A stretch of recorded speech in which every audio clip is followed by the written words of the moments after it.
Hi అండి, ఎలా ఉన్నారు?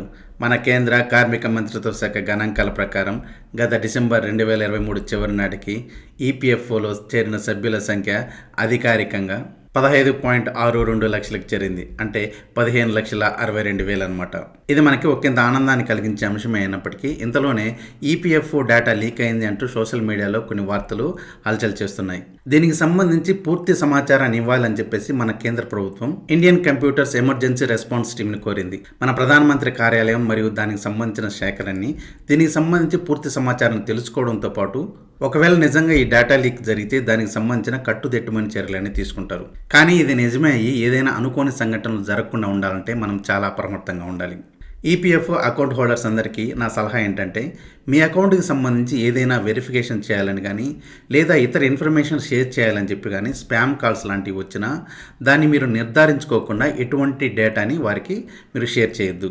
ఈపీఎఫ్ఓ డేటా లీకేజ్ అంటే ముఖ్యంగా మీ పీఎఫ్ అకౌంట్కి సంబంధించిన డేటా, అంటే మీ పేరు, అకౌంట్ నెంబర్, యూఏఎన్ నెంబర్, దానికి లింక్ అయిన phone number, email, Aadhaar number, maybe etcetera దానికి సంబంధించిన డీటెయిల్స్ స్కామర్స్ చేతికి వెళ్ళే అవకాశం ఉంటుంది.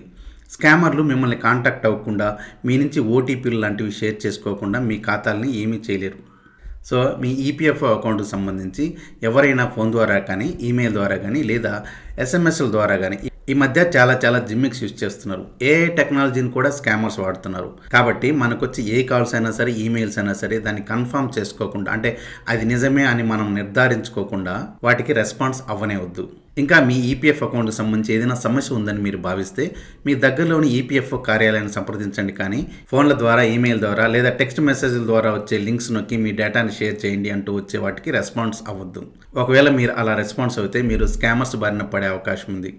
దీంతోపాటు మీ పీఎఫ్ ఖాతాలోని డబ్బంతా కూడా ఖాళీ అయ్యే అవకాశం లేకపోలేదు. So be aware.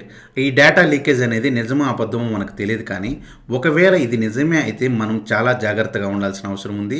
మనం ఎంత జాగ్రత్తగా ఉంటే ఈ స్కామ్స్ని అంత గట్టిగా అరికట్టగలం. So be aware.